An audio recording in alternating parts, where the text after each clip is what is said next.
The silence stretched between them for what felt like hours but was probably only minutes. Rebecca sat frozen on David's couch, her carefully constructed world of strategic planning and calculated outcomes shattered by the simple truth of his words. When she finally spoke, her voice was barely above a whisper. "I never thought about their pajamas," she said, staring down at her hands. "Or their favorite socks."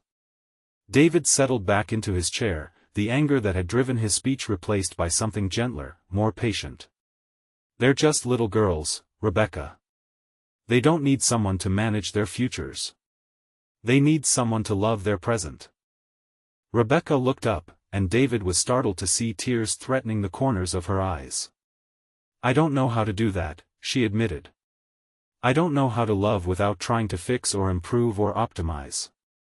From the bedroom hallway came the soft padding of small feet, and Sophia appeared in the doorway wearing her favorite nightgown, the one with stars that glowed in the dark. "Daddy, I can't sleep," she said, rubbing her eyes. "Can you tell me the story about Mama and the fireflies?" "Of course, baby girl," David said, opening his arms as Sophia climbed into his lap with the trusting ease of a child who had never doubted her father's availability.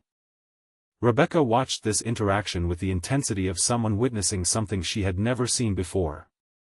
David's entire demeanor changed when Sophia settled against him, his protective love so tangible it seemed to warm the room.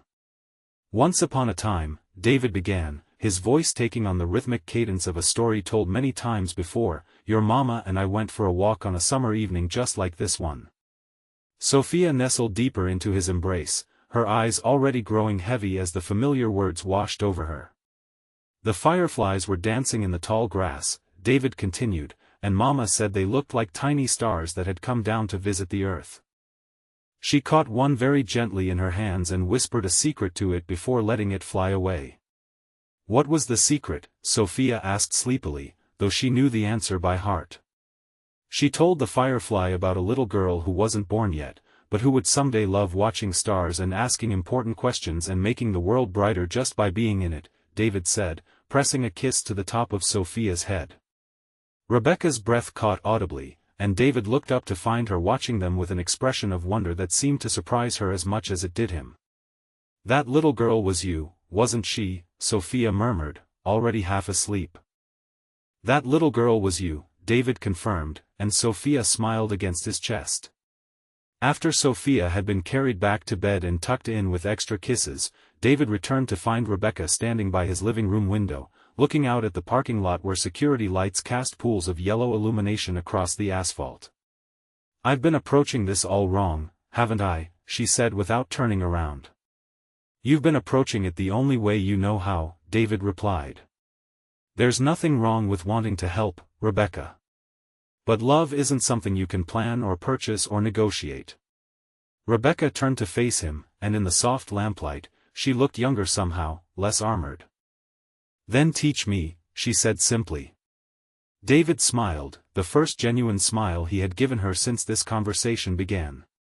"It doesn't work that way either," he said gently. "Love isn't something you learn from someone else. It's something you discover about yourself. If this story has touched your heart tonight, let us know where you're listening from around the world. Sometimes the most important lessons come from the smallest voices and the quietest moments." Rebecca gathered her papers with hands that trembled slightly, the legal documents that had seemed so important an hour ago now feeling like artifacts from a different life. At the door, she paused and looked back at David. "Thank you," she said. "For showing me what I was really asking for." After she left, David stood in his quiet living room, surrounded by the gentle chaos of family life, and felt something shift in his understanding of the evening. Perhaps Rebecca's journey was just beginning, and perhaps that was exactly as it should be. Sarah's suspicion crystallized into action as she held the check up to the light, examining it with exaggerated scrutiny that drew even more attention from the other customers. Her voice carried across the marble floor as she began to question Marcus with increasing hostility. "This doesn't look right to me," she announced loudly enough for nearby patrons to hear. "The routing numbers seem suspicious, and frankly, I find it hard to believe that someone in your position would have access to this kind of money." She set the check down on the counter with deliberate force, as if the document itself was offensive to her sensibilities. Marcus felt the familiar weight of judgment settling on his shoulders, the same dismissive attitude he'd encountered too many times since returning from overseas. His jaw tightened almost imperceptibly, but his voice remained steady and respectful. "Ma'am, I understand your need to verify the check, but I can assure you that it's completely legitimate. If you'd like to call the issuing bank or review my account history, I'm happy to wait." But Sarah had already decided that this man in his wrinkled security uniform couldn't possibly be the recipient of a substantial government settlement. Her worldview simply didn't allow for the possibility that someone who worked a service job might have served his country with distinction or sacrificed his body for the freedom she took for granted. "I've been working in banking for 12 years, she said with condescending authority, "and I know fraud when I see it. People like you don't just walk in here with checks this size. Where did you really get this? Did someone ask you to cash it for them? Because that would make you an accessory to a federal crime." The businessman in the expensive suit lowered his phone completely now, watching the drama unfold with growing discomfort. The elderly woman in line behind Marcus clutched her purse tighter, uncertain whether she should intervene or simply hope the situation would resolve itself quickly. But it was Marcus himself who drew their attention most completely, his composure under fire suggesting a man accustomed to pressure far greater than anything a bank teller could apply. "I earned this money through my service to our country," Marcus said quietly, though something in his tone hinted at depths of experience that Sarah was too blinded by prejudice to recognize. 3 tours in Afghanistan, 2 Purple Hearts, and a medical discharge after an IED took out half my unit. The settlement is compensation for permanent disabilities that I'll live with for the rest of my life." His words carried weight that should have given Sarah pause, but she was too committed to her assumptions to reconsider. "Anyone can claim military service," she snapped back, her voice rising with each word. "I need to see multiple forms of identification, proof of your military record, and documentation of your relationship to this account. And even then, I'm not sure I'm comfortable processing this transaction without speaking to my manager."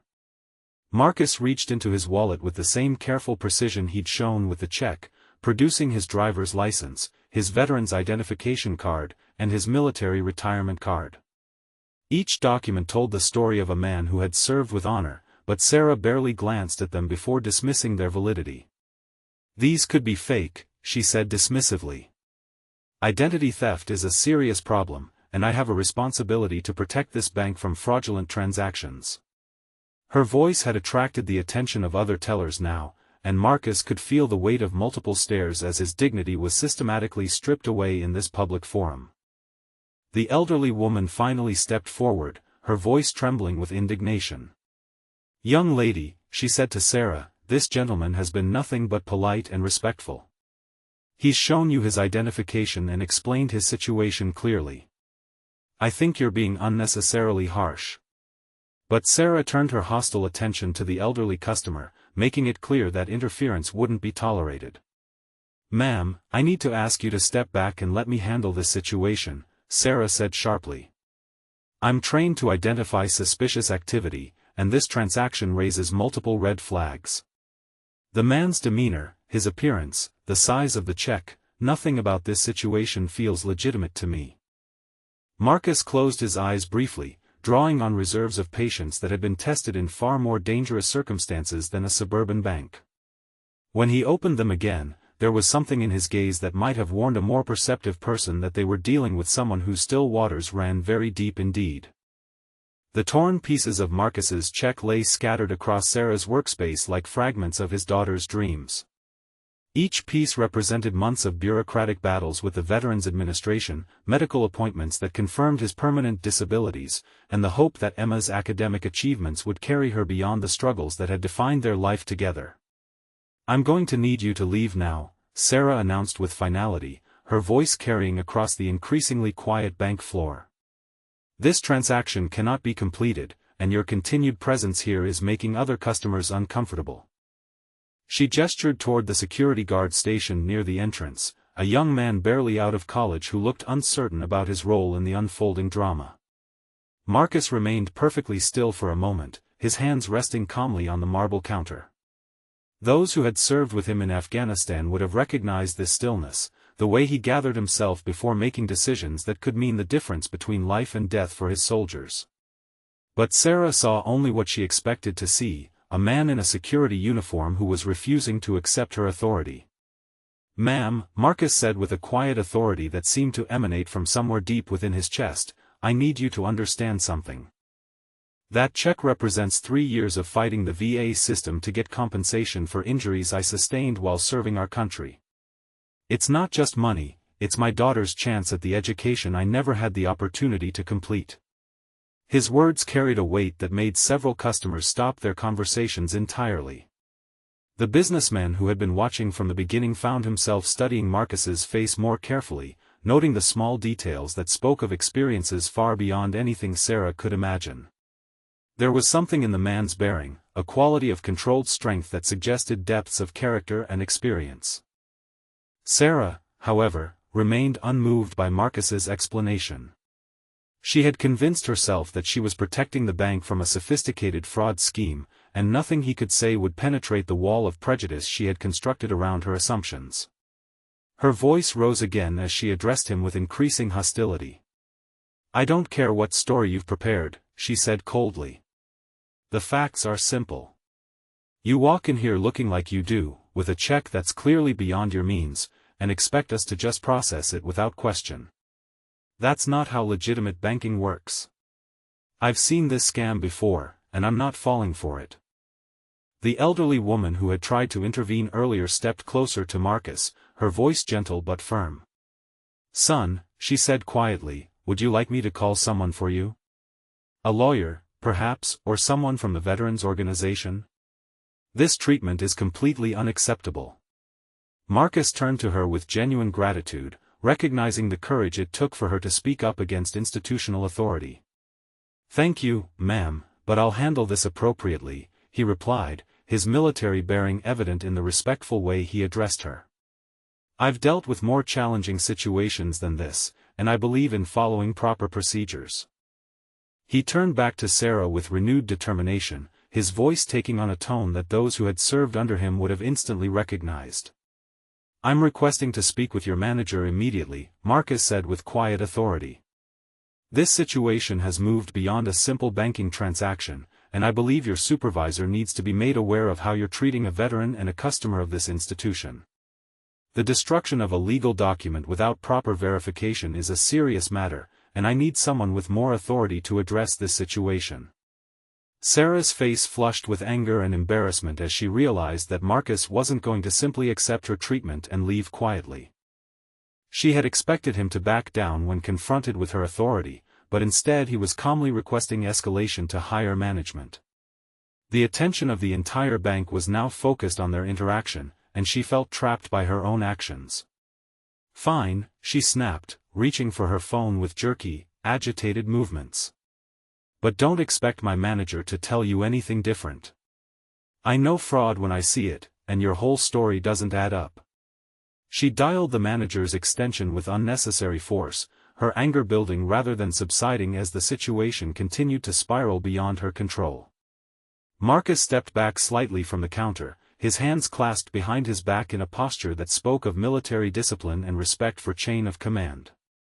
He could feel the weight of every gaze in the bank, but his focus remained on protecting his daughter's future and maintaining the dignity that no amount of prejudice could strip away from him. The minutes stretched like hours as Sarah waited for her manager to respond to the call.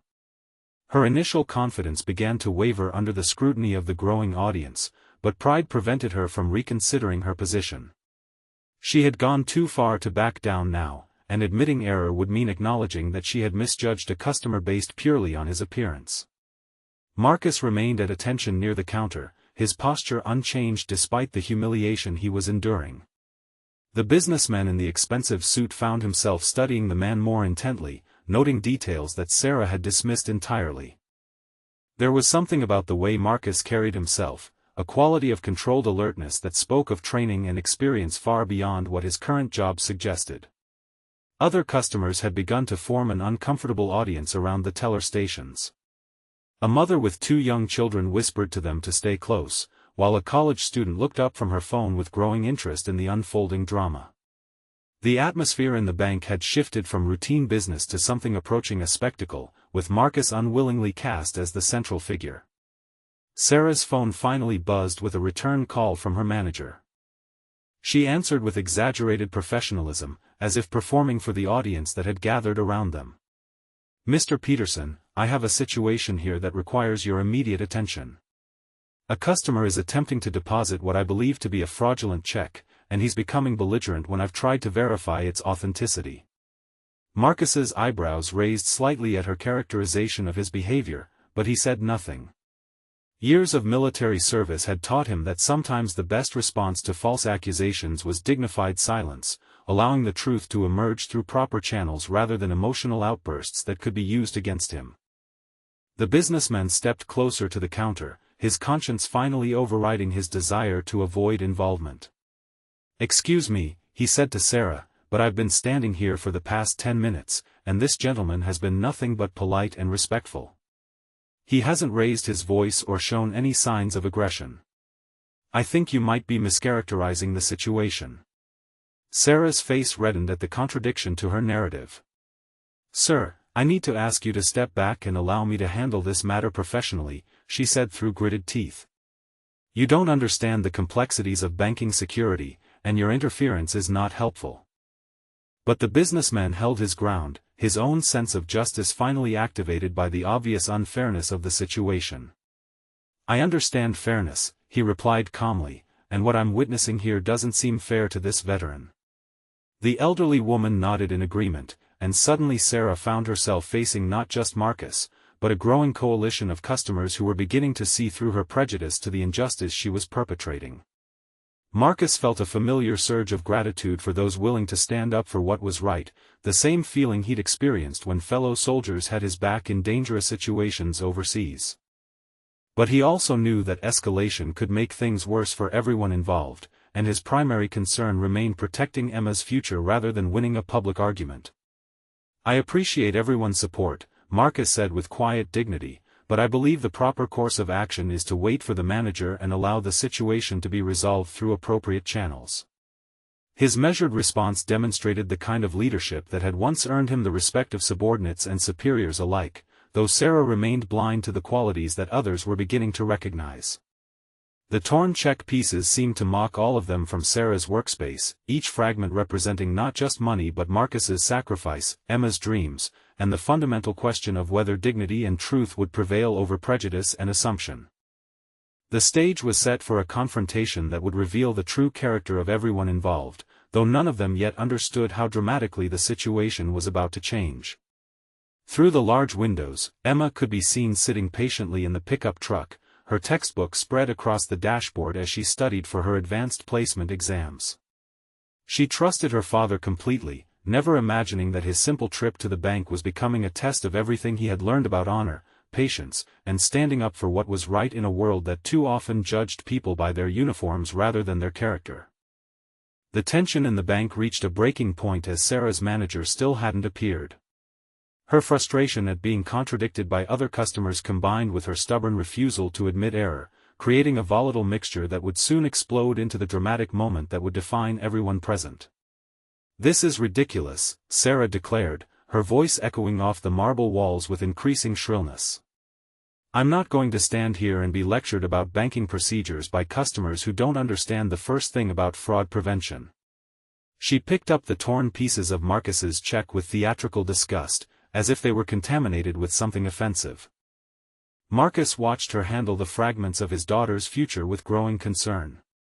Each piece represented years of fighting government bureaucracy, medical evaluations that documented his sacrifice, and the hope that Emma would have opportunities he'd never been afforded. The careful control he'd maintained throughout the ordeal began to show small cracks as he realized how far Sarah was willing to go to defend her prejudiced position. "You know what," Sarah continued, her voice building to a crescendo that captured the attention of every person in the bank, "I've had enough of this charade." She held the torn check pieces above her head like evidence in a courtroom, her movements deliberate and theatrical. "These documents are clearly fraudulent, and I'm not going to be party to whatever scheme this is. With a motion that seemed to happen in slow motion, Sarah opened her fingers and let the pieces of Marcus's check flutter down into the wastebasket beside her workstation. The sound of paper hitting the bottom of the metal container seemed to echo through the suddenly silent bank like a gunshot. Every eye in the building focused on those scattered fragments, understanding instinctively that something irreversible had just occurred. The businessman stepped forward immediately, his voice sharp with outrage. "Did you just destroy a legal document?" he demanded. "That's a federal crime, regardless of whether you believe it's authentic or not. You had no authority to destroy that man's property without proper verification." His legal training was evident in his precise language and growing anger at the injustice he was witnessing. Marcus stood frozen for a moment, staring into the wastebasket where 3 years of bureaucratic battles and his daughter's college dreams lay in scattered pieces. The familiar sensation of combat stress began to build in his chest, the same feeling he'd experienced when facing impossible situations overseas. But this time, the enemy wasn't foreign soldiers or roadside bombs, it was the prejudice and small-mindedness of someone who had never risked anything for anyone else. Sarah realized too late that she had crossed a line that couldn't be uncrossed. The destruction of the check had been an impulsive act born of frustration and prejudice, but now she faced a room full of witnesses who had seen her deliberately destroy a customer's legal document. Her face paled as the magnitude of her actions began to sink in, but her pride still prevented her from acknowledging her mistake. The elderly woman approached the counter with surprising authority, her voice cutting through the tension like a blade. "Young woman," she said with ice in her tone, "I've been banking for 60 years, and I've never seen such appalling behavior from a bank employee. You've just committed a crime in front of multiple witnesses, and I intend to make sure there are consequences for your actions." Marcus finally found his voice, though it carried undertones that made everyone in the bank pay closer attention. The quiet authority that had once commanded respect from hardened soldiers now filled the marble-floored space with unmistakable power. "Ma'am," he said to Sarah, his words measured and precise, "you've just destroyed a government-issued settlement check. That's a federal offense, regardless of your suspicions about its authenticity. Have you ever been judged so unfairly that it took your breath away? Have you ever watched someone destroy something precious to you based on nothing but their own prejudice? The pieces of that check represented more than money, they represented a father's love and a daughter's future, now scattered like broken promises in a wastebasket that would soon become evidence in a case that none of them could have anticipated." The bank manager, Robert Peterson, finally emerged from his office with the hurried gait of someone who had been pulled away from important paperwork. His expensive suit and polished shoes marked him as a man accustomed to authority, but his initial assessment of the situation was clouded by the same assumptions that had driven Sarah's behavior from the beginning. "What seems to be the problem here?" Peterson asked, his tone suggesting that he expected a simple resolution to what he assumed was a minor customer service issue. His eyes swept across the scene, taking in Marcus's security uniform, Sarah's defensive posture, and the crowd of increasingly agitated customers who had witnessed the entire confrontation. Sarah immediately launched into her version of events, her voice taking on the professional tone she reserved for interactions with management. "Mr. Peterson, this individual attempted to deposit what I determined to be a fraudulent check. When I questioned the authenticity of the document, he became argumentative and refused to provide adequate verification of his identity. I followed proper fraud prevention protocols and disposed of the suspicious document." Peterson nodded automatically, his years of management experience having taught him to support his employees in customer disputes.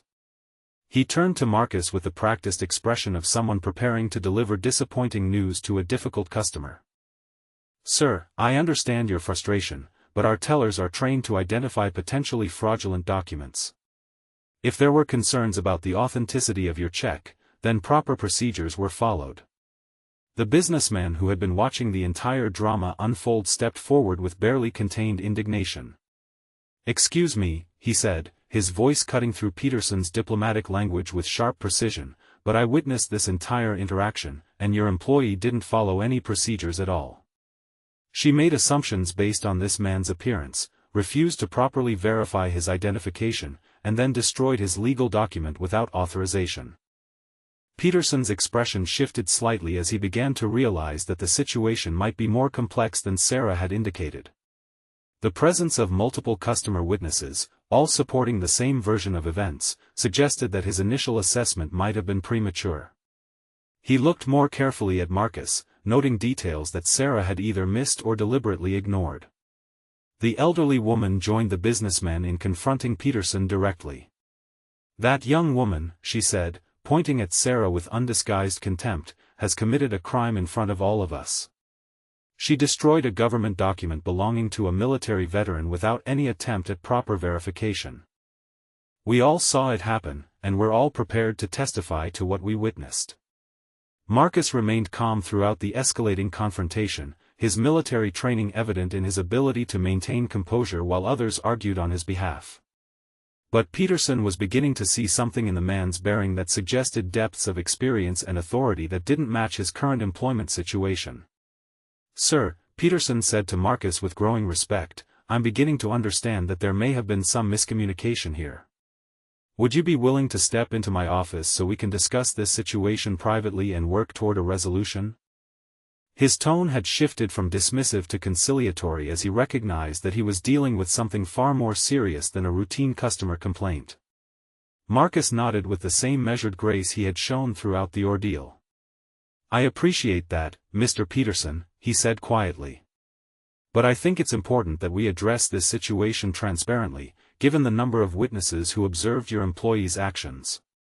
The destruction of my settlement check wasn't just an inconvenience, it was the destruction of legal documentation that took years to obtain." Sarah watched with growing alarm as her manager's attitude shifted from supportive to questioning. She had expected Peterson to simply back her decision and escort the troublesome customer from the premises, but instead he seemed to be taking Marcus's claim seriously. The reality of her actions began to sink in as she realized that destroying the check might have legal consequences she hadn't considered. Peterson's office door closed behind them with a soft click that seemed to seal off the outside chaos, but the weight of what had transpired in the main banking floor hung between the two men like a physical presence. The manager's leather chair creaked as he settled behind his mahogany desk, his expression now serious as he began to grasp the potential legal and professional ramifications of Sarah's actions. "Mr. Williams," Peterson began, consulting the identification cards that Marcus had laid out with military precision across the desk surface, "I need to understand exactly what happened here today. These appear to be legitimate government documents, and if what the witnesses are saying is accurate, then we may have a significant problem on our hands." Marcus sat with the same straight-backed posture he had maintained throughout the ordeal, his hands resting calmly on his knees despite the injustice he had endured. The settlement check represented 3 years of fighting the Veterans Administration, he explained with quiet authority, documenting disability sustained during my 3rd deployment to Afghanistan. The amount reflects compensation for permanent injuries that ended my military career and changed the trajectory of my life.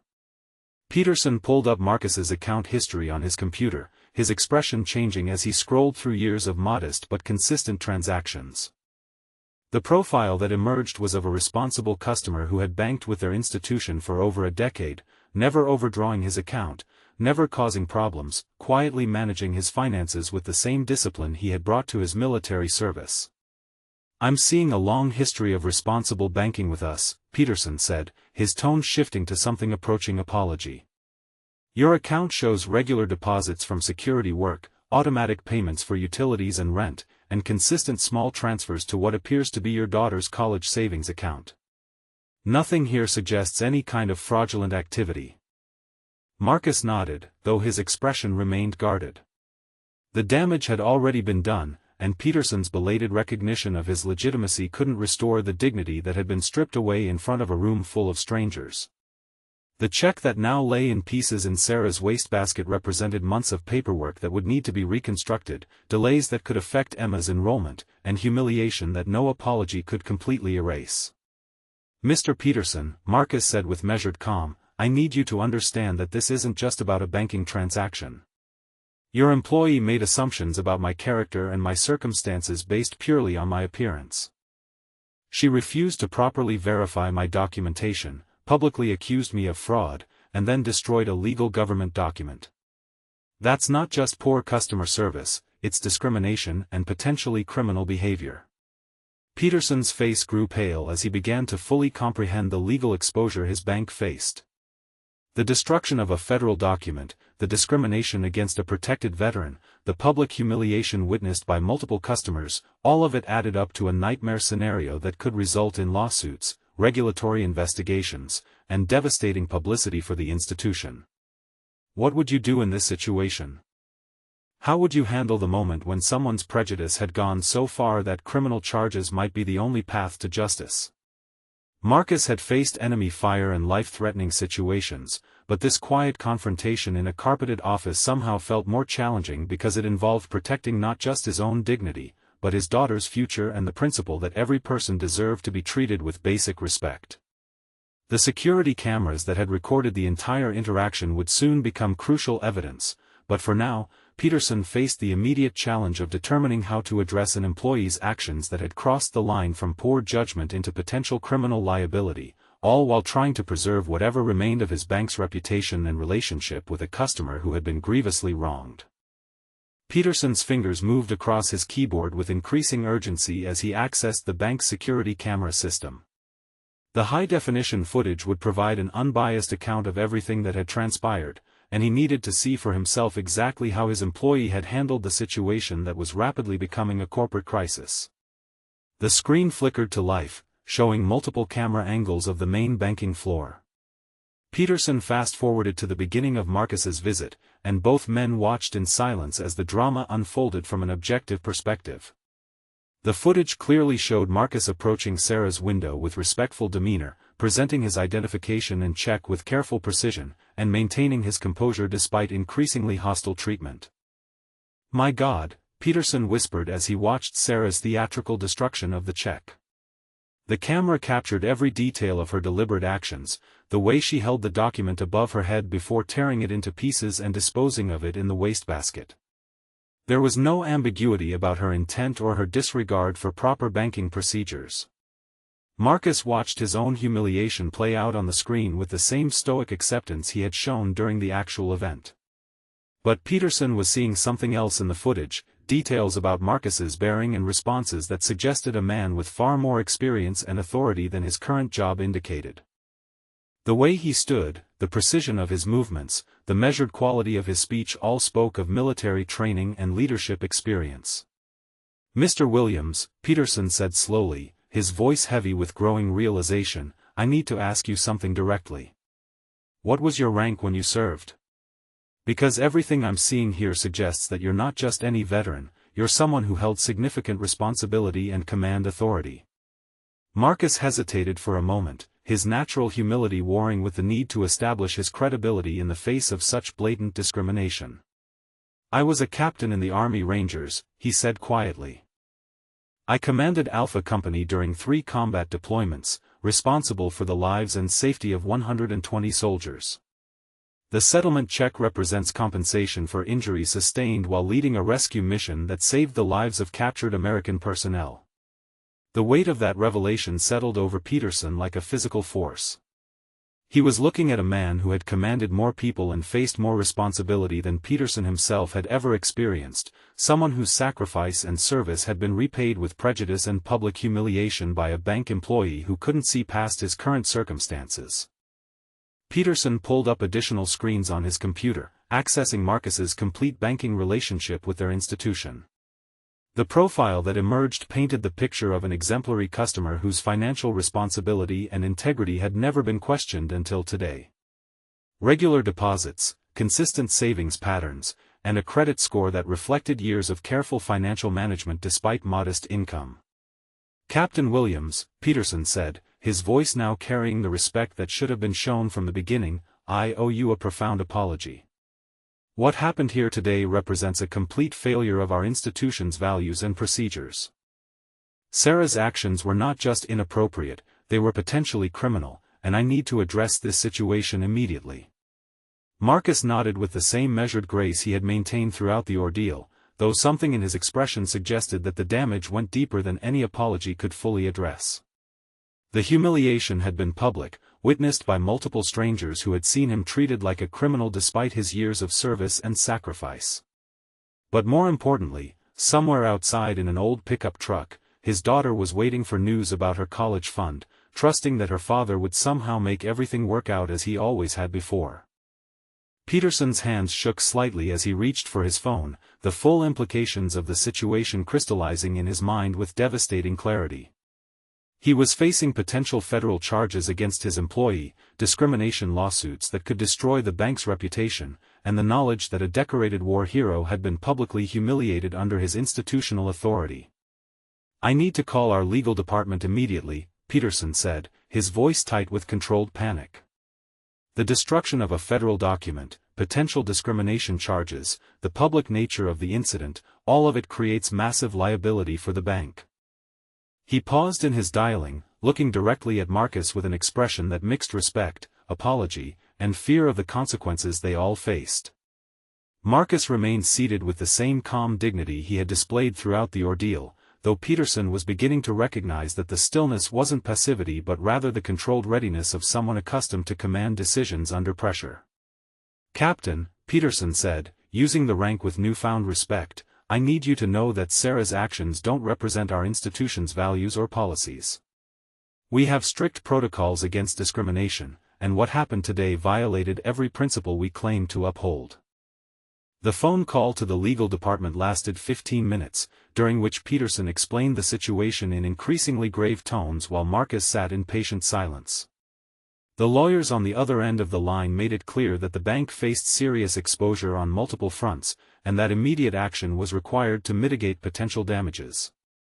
When Peterson finally hung up, his face had taken on the pallor of someone who understood that his career might not survive the fallout from his employees' actions.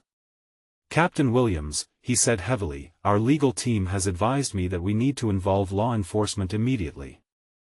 The destruction of a government settlement check is a federal crime, and the discriminatory nature of the treatment you received creates additional civil rights violations." Marcus nodded slowly, though something in his expression suggested that he took no pleasure in the escalation of consequences. "I didn't come here looking for a fight, Mr. Peterson," he said quietly. "I came here to deposit money for my daughter's education. But what your employee did crossed lines that can't be uncrossed, and there have to be consequences for that kind of behavior." The phone rang again, this time from the main banking floor.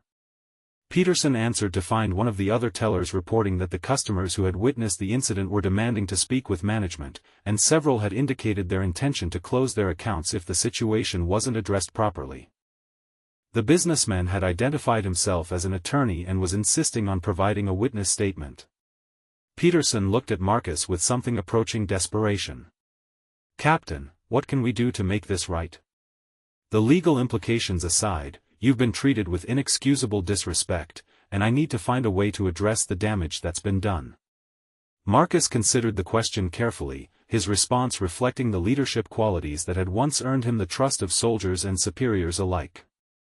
"Mr. Peterson," Marcus said with quiet authority, "the damage isn't just to me. It's to every veteran who might walk through those doors and face the same prejudice. It's to every person who works an honest job but doesn't look like your typical customer." Sarah's actions revealed a mindset that suggests this wasn't an isolated incident, and that's what needs to be addressed. The weight of Marcus's words settled over Peterson like a judgment. He was beginning to understand that he wasn't just dealing with one employee's mistake, but with a systemic failure of training, oversight, and institutional culture that had allowed such blatant discrimination to occur under his authority.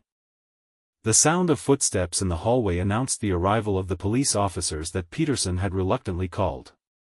Detective Maria Rodriguez and Officer James Chen entered the bank with the professional bearing of law enforcement officials who had responded to countless disputes, though neither expected to find themselves investigating the destruction of a veteran settlement check by a bank employee.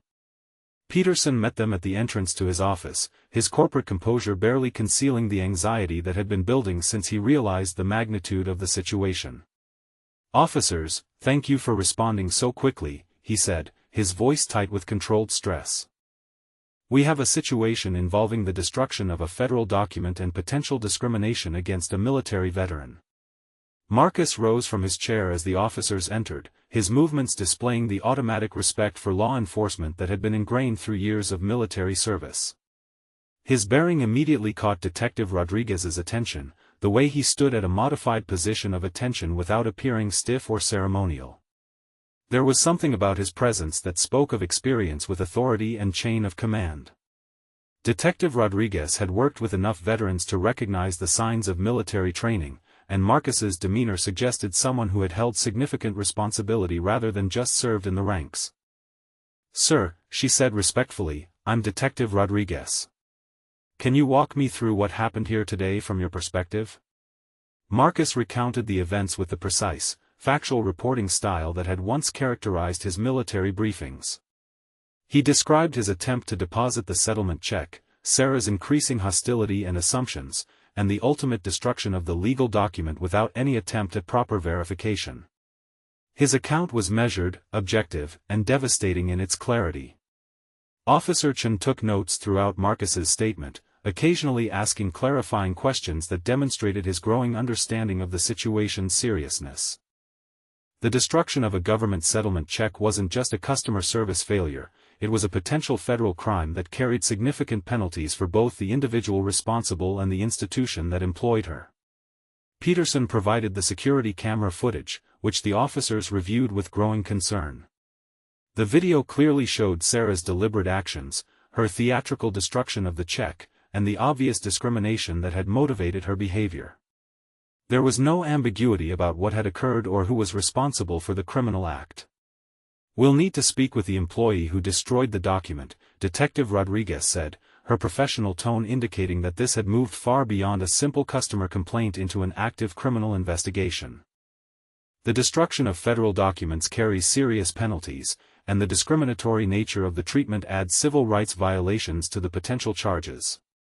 Sarah was called into the office, her confident demeanor evaporating the moment she saw the police officers and understood that the situation had escalated beyond anything she had anticipated. Her face went pale as Detective Rodriguez explained that she was being investigated for the destruction of federal property and potential civil rights violations. The attorney who had witnessed the entire incident arrived at the bank and provided a detailed statement supporting Marcus's account of events. His professional credentials and willingness to testify added credibility to what was already an overwhelming case against Sarah's actions and the bank's initial response. If this story of injustice and the fight for dignity has touched your heart, let us know where you're listening from around the world. Sometimes it takes the courage of strangers and the weight of truth to ensure that justice prevails over prejudice. Marcus stood in that office, surrounded by the machinery of justice finally working on his behalf, though he knew that the real victory would come not from punishment but from the possibility that his experience might prevent others from facing the same discrimination he had endured. The police investigation took an unexpected turn when Detective Rodriguez ran Marcus's name through the military database during her routine background check. What appeared on her screen made her pause and read twice, her expression shifting from professional interest to something approaching awe as she absorbed the details of his service record. "Captain Williams," she said slowly, looking up from her computer with newfound respect, "I need to ask you about Operation Desert Storm in 2019. Were you the Marcus Williams who led the rescue mission that saved 12 captured American contractors?" The question hung in the air like a revelation, transforming the entire atmosphere in Peterson's office. Marcus nodded quietly, his natural humility evident even as his extraordinary service record was exposed. "Yes, ma'am," he confirmed simply. "My unit was tasked with extracting American personnel who had been captured during a convoy ambush. We successfully recovered all 12 individuals, though several of my soldiers were injured during the operation, including myself." Peterson's jaw dropped as he realized he was sitting across from someone whose heroism had made national headlines, a man whose leadership had saved American lives under the most dangerous circumstances imaginable. The cognitive dissonance between Marcus's current humble circumstances and his extraordinary military achievements was almost too much to process. Detective Rodriguez continued reading from the military database, her voice taking on the reverent tone reserved for genuine heroes. "Captain Williams received the Distinguished Service Cross, 2 Purple Hearts, and a Bronze Star with valor for his actions during that mission. The citation describes extraordinary leadership under fire and personal sacrifice to ensure the safety of his soldiers and the successful completion of the rescue operation. Officer Chen looked up from his own notes with obvious respect. "Sir," he said to Marcus, "my brother served in the Rangers. He told me about the Desert Storm rescue mission. You're a legend in the special operations community. Every Ranger knows the story of Captain Williams who brought everyone home against impossible odds." Sarah sat in stunned silence as the true magnitude of her misjudgment became clear. She had treated a genuine American hero like a common criminal, destroyed his legal documents based on nothing but prejudice, and humiliated him in front of strangers who would never know the depth of his service and sacrifice. The man she had dismissed as a fraud was someone whose courage and leadership had saved lives and embodied the highest ideals of military service. Peterson felt physically sick as he contemplated the full scope of the injustice that had occurred under his authority. This wasn't just discrimination against any veteran, this was the public humiliation of someone whose heroism had earned him some of the highest honors the military could bestow. The bank's liability had just escalated beyond anything their insurance or legal team had ever contemplated. The security footage took on new meaning as they watched Marcus's responses to Sarah's hostility. What had appeared to be passive acceptance was revealed as the disciplined restraint of someone accustomed to maintaining composure under far more dangerous circumstances. His patience wasn't weakness, it was the strength of someone who had faced real adversity and understood the difference between genuine threats and petty prejudice. Detective Rodriguez closed her laptop with decisive authority. "Captain Williams," she said formally, "I want you to know that charges will definitely be filed in this case.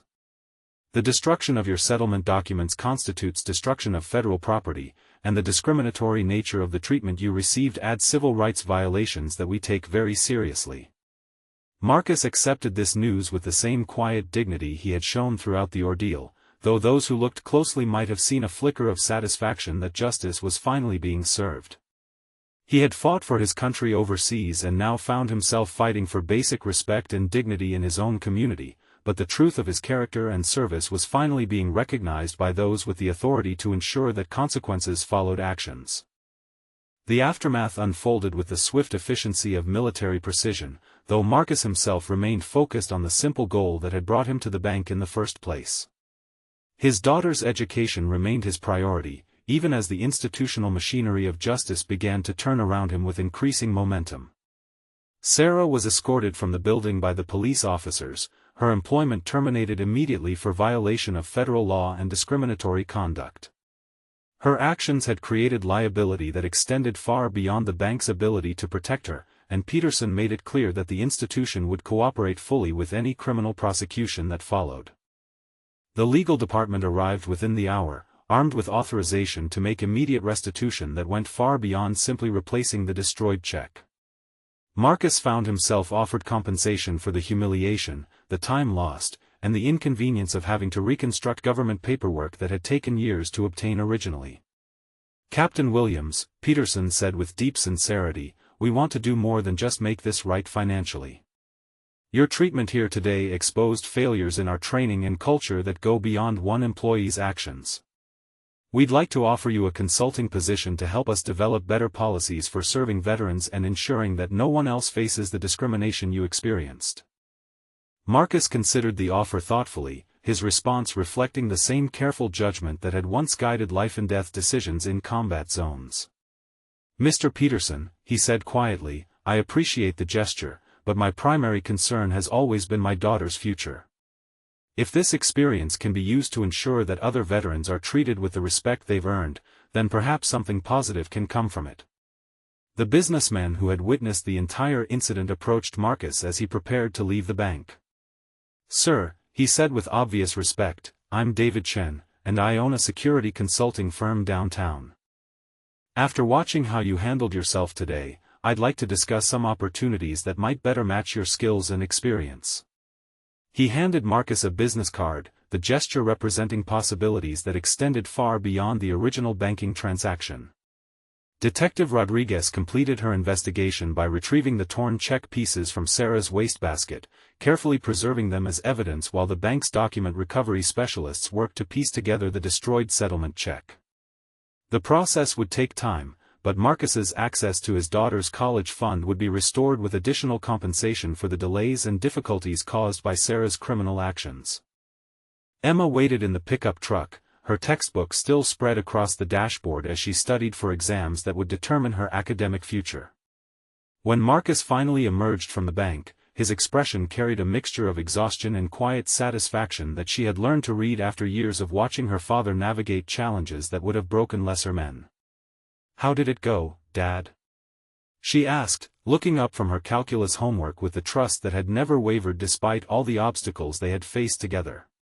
Marcus settled into the driver's seat with a small smile, the first genuine expression of peace he had shown since entering the bank hours earlier. "It's all taken care of, sweetheart," he said simply. "Your college fund is secure, and there might even be some new opportunities coming our way." He started the engine of their old truck, the familiar sound representing continuity and reliability in a world that had tested his faith in human decency. If this story of hidden worth and ultimate justice has moved you, we'd love to hear where you're listening from around the world. Subscribe for more stories that remind us all that dignity, truth, and service deserve recognition regardless of how someone looks or what job they currently hold. Marcus drove away from the bank with his daughter beside him, carrying not just the security of her educational future, but the knowledge that sometimes standing up for what's right requires patience, courage, and the quiet strength that comes from knowing who you really are, regardless of how others choose to see you.